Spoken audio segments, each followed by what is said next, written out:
Olá, meus amigos, estamos de volta com mais um programa Bate-Papo com Gláucia Rafael. Como nós estamos no mês da mulher, né? Resolvi falar um pouquinho sobre a violência doméstica.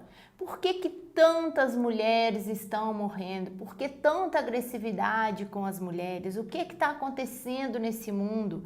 Aliás, é um questionamento, né? O que está acontecendo com as pessoas? Por que as pessoas estão tão violentas, tão egocêntricas? Eu falei disso no programa passado, né? Dessa histeria egocêntrica que a sociedade está vivendo. E em homenagem a nós mulheres, resolvi falar um pouquinho sobre essa questão da violência doméstica, principalmente a violência contra as mulheres, e vou abordar mais especificamente no final os aspectos emocionais e psicológicos. Esses ficam para sempre. Então, para começar o nosso programa, eu vou falar um pouquinho sobre o que é violência doméstica, né? Ela ocorre normalmente num contexto familiar, necessariamente não precisa ser contra a mulher, contra o filho, a filha, tio, avó, tudo isso, toda a violência que acontece dentro desse contexto familiar é caracterizado como violência doméstica, tá? Pode ser pais abusando de filhos, tá? Eu não falo na questão do abuso sexual, que isso é crime também. Mas eu falo na questão do abuso da coação, de pais muito severos, querendo que os filhos façam exatamente aquilo que eles gostariam que façam, né? Então, assim, maus tratos à criança, idosos, tudo isso constitui violência doméstica, tá? E aí nós temos aí alguns tipos de violência doméstica que nós caracterizamos mais ou menos em violência física, psicológica, sexual, emocional, moral e patrimonial. Todos esses são os tipos de violência doméstica caracterizados dentro da lei. Nós temos aí a Maria da Penha, que todos sabem, que cada dia que passa a gente consegue subir um degrau. Agora nós temos a lei do feminicídio, que também é algo que nos dá vantagem e nos protege um pouco mais contra esses agressores, né? Então tudo isso vem aí dar um respaldo maior para nós mulheres que sofremos tanta violência doméstica. Por que tantas pessoas sofrem violência doméstica? O que está acontecendo, gente? Mais de 2.000 pessoas apresentam queixas à polícia de violência doméstica. Tanto é que nós temos algumas delegacias específicas para a violência doméstica que tratam exatamente sobre essa situação. Então, como que a gente vai começar a caracterizar isso? Como que começa essa violência doméstica? O que acontece? Quais os sinais, os sintomas, Gláucia, que eu posso perceber naquele namorado que eu pretendo casar, virar meu marido? Ô, ilusão! Bom, não estou aqui para falar disso hoje. Mas como eu posso começar a perceber essas situações simples do dia a dia? Vamos lá, ciúme. Ciúme é uma característica muito específica de alguém que pode se tornar um agressor. Então, um ciúme exagerado, um sentimento de posse, um excesso de cuidado que limita o outro, né? Ou seja, não, você não vai fazer isso porque eu não quero que você vá, porque vai acontecer alguma coisa, eu não quero que aconteça alguma coisa com você, então você não vai. Aí já começa, né, a cercear o outro, né? Falas que demonstram machismo, não, isso não é coisa de mulher, mulher não pode fazer isso. O que nós podemos ou não fazer? Cabe a nós decidirmos, né? E muitas vezes, para evitar uma discussão, evitar uma briga, nós, mulheres, acabamos cedendo, né? A gente fala, deixa, eu não vou fazer nada disso não, que ele não quer, melhor porque não dá briga. E a gente acaba cedendo. Isso acaba sendo uma diminuição da figura feminina, tá? Então a gente tem que começar a perceber esse histórico de violência dele com a mãe, com a irmã, ou até mesmo dela, né, do pai. Então são alguns pontos que a gente tem que ficar atento e deixar essa ilusão do príncipe encantado de fora da situação para você poder perceber. Se esse marido, namorado, é agressivo com a mãe, foi agressivo com a irmã, lógico que ele tem uma justificativa, né? Porque sempre tem uma justificativa, você tem que começar a ficar atento. Já tem um ditado antigo, hoje eu vou falar alguns ditados antigos. Um desses ditados antigos diz o seguinte, tá? Olhe como ele trata a mãe. Vai ser assim que ele vai tratar você. Então, nós temos que começar a prestar atenção. Como que ele trata a mãe dele? Pra gente poder perceber. E aí eu fui buscar um pouquinho mais sobre o que é a violência, né? O que significa violência? Para a gente começar a entender esse contexto, para a gente começar a caracterizar. Violência é só agressividade? É só tapa, porrada e bomba, né? Como diz o outro? Não. A violência, tá? É o uso da agressividade de forma intencional, excessiva para ameaçar, conter ato que se resulte em um acidente, morte, trauma psicológico. Então, qualquer tipo de intenção, que seja ela física, emocional, é caracterizado como violência. Então, se você tem um namorado e ele começa a se manifestar de diversas maneiras, tá? Com algumas mini pontadinhas, conflitos, né? Alguma característica aí preconceituosa, já é uma violência.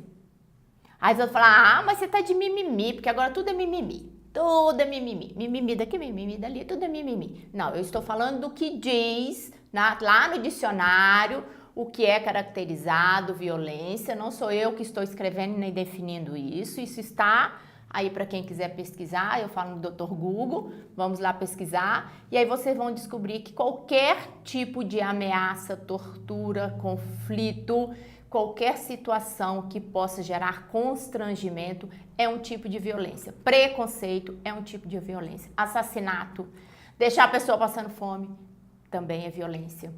Tudo que pode ser identificado de violência contra uma mulher, uma pessoa, contra o outro, violência sexual, ao idoso, tudo é caracterizado como violência. Violência urbana, violência verbal, que causa danos morais. Gente, o que a gente mais tem são as violências verbais.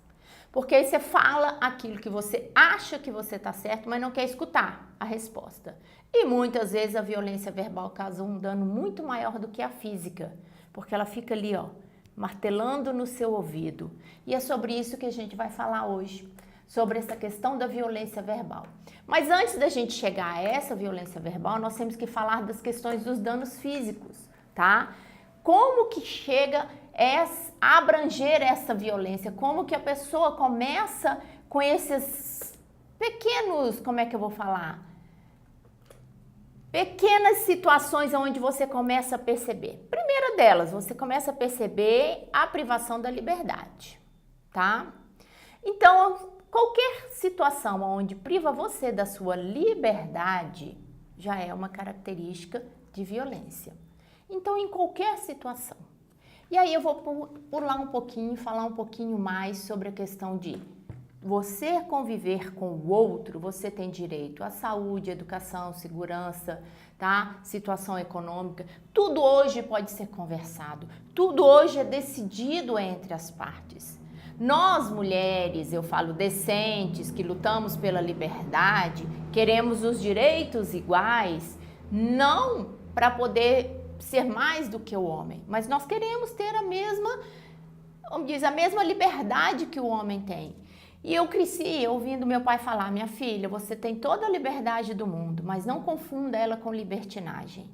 E é isso que às vezes atrapalha um pouco algumas das colegas, algumas mulheres, elas estão confundindo essa liberdade com libertinagem. E você pode ter a sua liberdade assegurada na educação, na saúde, na habilitação, nos direitos econômicos.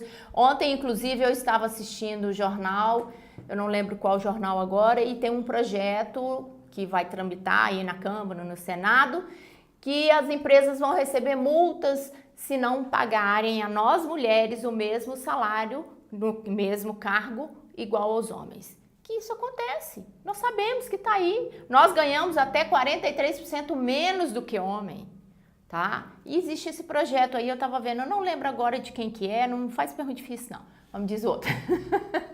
Bem, vamos voltar aqui ao nosso assunto de violência doméstica, tá? Aí eu vou falar o seguinte, qualquer atitude agressiva em relação ao outro, tá? É caracterizado como violência doméstica. E aí vem um outro ditado. que fala o seguinte: quem bate, esquece. Quem apanha, não. Porque é muito comum, tá? Depois da violência, o homem, vamos falar aqui, hoje nós vamos falar de violência doméstica contra a mulher, então eu vou caracterizar dessa forma, tá? Vou colocar muitas vezes a palavra o homem, então vou usar o agressor, né? Então, por que acontece a violência doméstica com a mulher? Né? Que depois, como eu falei, ele vem e enche você de presente. Então, vamos pensar, por que ele é tão agressivo? Por que ele me bate? Por que ele me subjuga, né? Por que a mulher ainda hoje está em desvantagem em relação ao homem? Como eu falei, do salário menor, do acúmulo de tarefas, né? Vamos abrir um parênteses aqui. Os dois trabalham fora, chega em casa, tem filho, casa, comida. Quem que vai para a cozinha, quem que arruma a casa, quem que dá banho nos meninos, quem que faz tudo? Na maioria das vezes, tem suas exceções. Nós, mulheres. Então, nós temos acúmulo de atividades, o quê? Doméstica. Enquanto ele chega e fala, tô cansado. Aí ele vai para a caixa do nada, como diz o pastor Cláudio, né? Vai para a caixa do nada e fica lá no controle remoto, né? Porque ele tá cansado. E você não tá cansado também, não? Você também não trabalhou o dia inteiro? Você também não teve várias coisas? Você também não ajuda a sustentar a casa? Por que as atividades domésticas são só nossas, mulheres, né? Vamos pensar. Por quê? Então, isso também é uma das questões. Fisicamente, a mulher tem menos músculo que o homem. Então, nós somos mais fracas, tá? Em questão de estrutura física. Às vezes tem umas que são mais avantajadas, né? Dou até parabéns para essas. Mas nós, mulheres, de um modo geral, temos menos músculos. Então, nós somos mais fracas. Nós somos menos racionais. Nós somos mais emocionais. Nós acreditamos mais no outro. Nós sonhamos mais. A mulher já é comprovadamente pela neurociência que nós temos um lado mais sensível, mais caridoso, mais carinhoso, né, mais emocional, o que facilita essa vulnerabilidade de uma agressão, tá? Em outras palavras, significa dizer que a desigualdade é estrutural, histórica, social, cultural. Então, nós mulheres ainda estamos lutando muito para poder fazer o quê?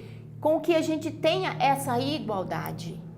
Então, assim, é uma luta, mas eu acho que nós avançamos muito. Mas nós temos que continuar brigando, continuar falando de uma maneira que nós tenhamos o nosso respeito.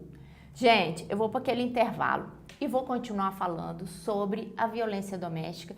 E agora, no segundo bloco, eu vou falar um pouquinho mais sobre os aspectos emocionais e psicológicos dessa violência doméstica. Por que que isso faz tão mal para nós mulheres?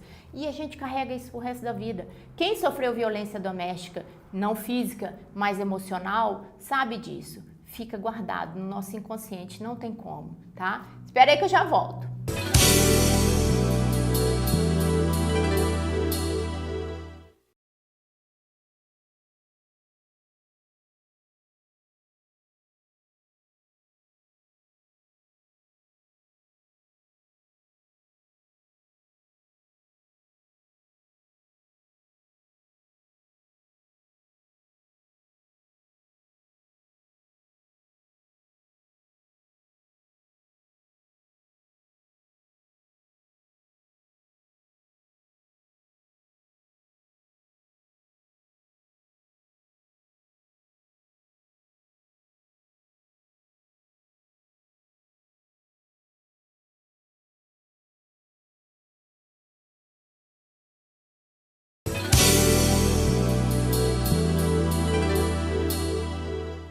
Voltamos, depois do nosso intervalinho, vamos falar novamente sobre a questão da violência doméstica. Por que que nós mulheres apanhamos tanto?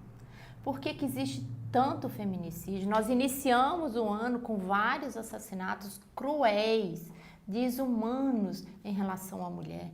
Tanta raiva, né? É como se tivesse um ódio generalizado contra nós mulheres. Por que isso, meu Deus do céu? Vou abrir um parênteses aqui. Eu acho que a culpa disso é da mãe. É horrível falar isso, gente, mas a culpa é da mãe. Eu tinha um professor que ele falava que todos os problemas dos filhos, a culpa era da mãe. Mas se a gente abrir um parênteses aqui, como é que nós criamos as nossas filhas? Você vai estudar, ser independente, ser autossuficiente, para não precisar depender de homem e ficar lavando panela, não é? É assim que nós criamos as nossas filhas. Aí elas vão para a rua, vão fazer faculdade, vão estudar, não sei o que lá. Essa mesma mãe que cria essa filha, cria esse filho. E vira para o menino e fala assim: ah, meu filho, mamãe queria tanto uma moça boa para você casar, né? Para cuidar de você, da casa, dos filhos. Peraí, para a filha ela quer uma independência, para o filho ela quer uma empregada doméstica? Então presta atenção, só que essa mãe esquece, né, que o filho da vizinha também está sendo criado assim. E se ele está sendo criado assim, o que vai acontecer quando esse casal se encontrar? Ele vai querer uma empregada doméstica que cuide da casa dos filhos, né? E lógico que ele vai querer ser moderno, ele vai querer que ela divida as tarefas também, mas ela vai ter que ser obrigada a fazer tudo dentro de casa. Por quê? Porque ele foi criado assim. A mamãe faz tudo, a mamãe dá tudo, a mamãe só falta mastigar a comida e botar na boca dele, né? Então, mamãe, vamos prestar atenção? Vamos criar nossos filhos para serem companheiros, tá? E não esperar uma moça boa para casar, viu? Vamos voltar aqui à violência doméstica. Aos comportamentos que eu já falei, né, masculino. Por que certos comportamentos masculinos para o homem pode e para a mulher não? Por que o fato da gente se vestir com uma roupa sensual, isso quer dizer, como já teve uma polêmica aí, que nós queríamos ser estupradas, né? Por que o homem pode andar sem camisa? Lógico que a gente não pode andar sem camisa, né? Porque já pensou ficar tudo caído assim? Tem uns que ficam caídos. O meu ainda não. Mas tem uns que ficam caídos, né? Então a gente não pode andar assim.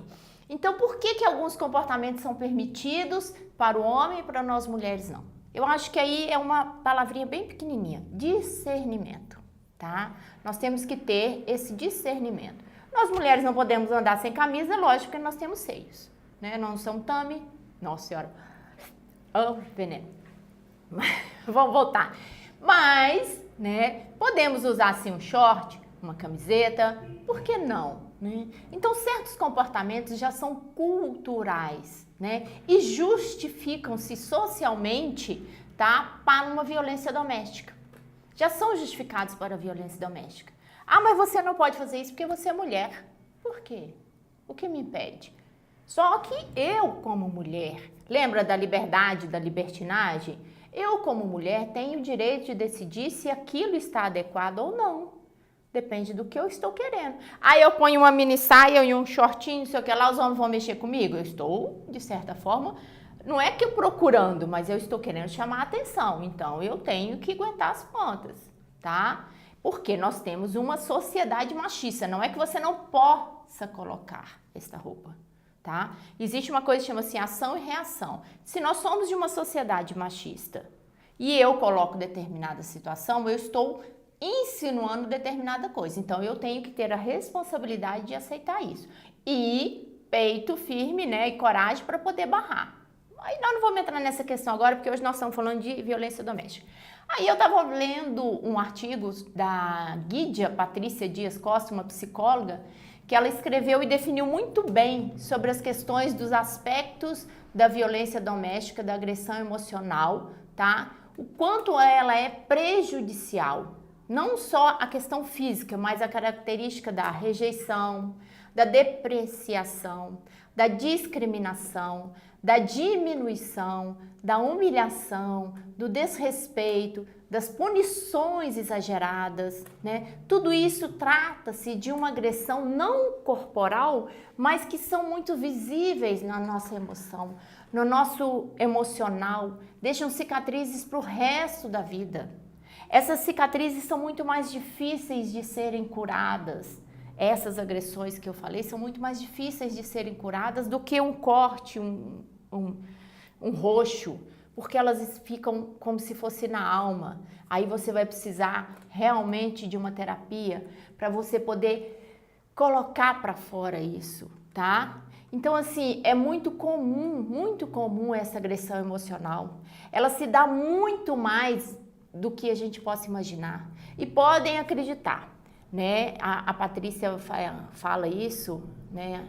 essa autora, ela fala isso, e ela fala de homens histéricos. Normalmente nós somos acostumados na psicologia com mulheres histéricas, né? Caracterizado como mulheres histéricas. Mas existem também os homens histéricos que precisam subjugar o outro para se satisfazer emocionalmente, tá? Então a necessidade dele de humilhar, tá? De prejudicar, de subjugar é para satisfazer o seu ego. E aí a gente tem uma diminuição, entendeu? Desse amor, lógico, desse respeito, dessa liberdade, né? Tudo isso para quê? Para chamar atenção, porque necessita disso. Então esse agressor histérico, ele tem essa tendência, tá? A agredir a mulher, a agredir o filho, tá? A exigir, né? Porque o homem que agride o filho, a mãe, né? A mulher, ele exige, ele não pede. Olha, são algumas palavras-chave. Você não pode, você é minha mulher, eu exijo, eu não quero. Vamos ficar atento quando começa a falar assim, né? Você não vai. Peraí. Não é mais fácil falar, olha, eu não acho que você deveria ir, eu não acho que você deveria fazer isso. É uma questão de respeito ao outro. Então, essa falta de tolerância, tá? Isso produz na mulher uma personalidade fraca. E aí as pessoas perguntam, por que ela tá com esse marido que bate nela, que agride ela? Porque antes dele chegar a bater, ele desestruturou ela emocionalmente. Fez com que ela achasse e pensasse que a única salvação que ela tem na vida é esse marido que agride. É muito comum a gente escutar isso. Ah, não, mas quando ele não bebe, ele é um bom marido, ele põe tudo dentro de casa, ele me trata bem. O problema é como ele bebe. Mas ele bebe todo dia, né? Aí o que adianta? Não, mas ele é muito bom pra mim, é só não contrariar ele. Se ele não ficar com raiva, ele é muito bom pra mim, que ele me dá tudo. Isso é já a forma de desestruturar emocionalmente a mulher, o ser humano, para que ela possa se sentir vulnerável, para que ela possa achar que aquele agressor, tá, é a única coisa que ela tem. Que ela não tem outra forma de se livrar dele, porque se ela ficar sem ele, o que ela vai fazer da vida? Então, a primeira violência que acontece antes de chegar na agressão física é essa violência emocional, essa desestruturação emocional, tá? É fazer o outro se sentir inferior, dependente, culpado, omisso, tá? Dissimular aí essas situações das mais terríveis, criar essa vulnerabilidade ao outro, tá? Esse objeto de agressão, esse outro faz com que a pessoa fique vulnerável e totalmente dependente emocional, tá? Esse perfil desse agressor, ele tem prazer em inferiorizar a outro, tá? Filho, mulher ou qualquer outra pessoa. O prazer dele está nisso. Por isso nós chamamos aí de uma personalidade histérica. Esse agressor se sente homem, né? Vamos supor, ele se sente superior quando ele humilha, submete o outro a situações vexatórias, né? O comportamento dele é sempre, ele se baseia no discurso do cuidador. Eu cuido de vocês, por isso que eu não quero isso, para que ele possa satisfazer o ego dele e a necessidade dele, porque os outros vão depender dele. É meio complicado isso, mas não sei se vocês estão entendendo bem. Mas eu preciso diminuir o outro e mostrar para ele que sem mim ele não é nada, para que eu possa satisfazer o meu ego. É basicamente isso, gente. Então essas cicatrizes, essas agressões emocionais, tá? Esse comportamento agressor, ele traz um dano muito ruim, tá? Ele causa no outro um estrago avassalador. Vocês não têm noção o quanto que ridicularizar a mulher, o quanto que diminuir o outro traz um estrago muito grande. Então, colocar defeito em tudo que o outro faz, né? Tudo isso é muito prejudicial. E ele se justifica nessas situações como o salvador da pátria. E não é assim, gente. Não é desse jeito. Por isso que eu falo para você, mulher, preste atenção nos sinais determinadas situações, quando você começa a perceber, eu tenho amigas que às vezes falam comigo assim, Glaucia, eu tô namorando fulano e ele começou a fazer isso, isso, isso, o que você acha? Eu falo, cuidado que ele tem todos os sintomas e características de um futuro agressor. Ou você se impõe, ou você termina. Mas o que acontece com a carência feminina, né? Quando ele mudar, ele casa. Não muda, tá? Quando casa, não muda, piora. Não tinha aquela história, não, quando casar muda. Não muda, gente, vai piorar. E essa agressão tende a ficar pior, porque a pessoa acha que a partir do momento que eu estou com a outra, eu tenho domínio e posse sobre ela. E ninguém é de ninguém. Nós podemos muito bem andar ao lado do outro, ser amigo, companheiro, né? Marido, mulher, qualquer coisa, sem que eu tenha que dominar o espaço do outro. Isso é invasão. Quando eu domino o espaço do outro e começo a cercear a sua liberdade, o seu ideal, a sua personalidade, isso é invasão, isso é violência. Você não pode, não deve deixar que o outro faça isso. Então, muito cuidado, minha amiga. Nós estamos aí com várias situações, nós temos 180, tá? Que é o Disque Denúncia, você não precisa se identificar. Se você vê uma vizinha sendo agredida, aquela história de que briga de marido e mulher não se mete a colher sim, tá? Então, você tem aí que se meter, tem o 180, tem a Delegacia da Mulher, tem celular, você grava celular, você pega o celular para gravar você toda hora, por que você não pode gravar uma agressão verbal, tá? Faça a diferença. Você não precisa se submeter a esse tipo de coisa, nem por uma questão financeira. Eu falo isso, você pode viver com menos e viver em paz, tá? Pensa nisso, porque olha, nós mulheres hoje somos 84,3% dos casos de agressões registradas. Então olha só a frequência que nós temos aí de mulheres sendo agredidas. 24% dessas mulheres estão entre 18 e 35 anos, gente. Olha só, é muito. 21% está entre 36 e 45 e 13% entre 46 e 55 anos, porque essas já não falam mais nada, coitadas, né? Eu acho que já apanharam tanto na vida, eu sei por causa da situação de casa, de família, que era assim. Então, segundo esses dados, nós mulheres somos mais vulneráveis, sim, a essas agressões. Então, nós temos que ficar atentos aos castigos, né? Às situações, às birrinhas, às falas. Lembra que eu falei? Cuidado, são pequenas falas, pequenas situações que a gente pode começar realmente a prestar atenção para que a gente possa realmente ser respeitadas, tá? Fica aqui o meu beijo, o meu agradecimento a vocês, tá? Aguarde que teremos novidades. O blog da Glaucia saiu, tá? Começamos já essa semana. O nome dele vai ser A Real da Psi. Eu vou falar claramente, abertamente sobre a realidade das situações, tá? Mas eu trago isso para vocês com mais novidades no próximo programa. Beijo, beijo, até o próximo programa.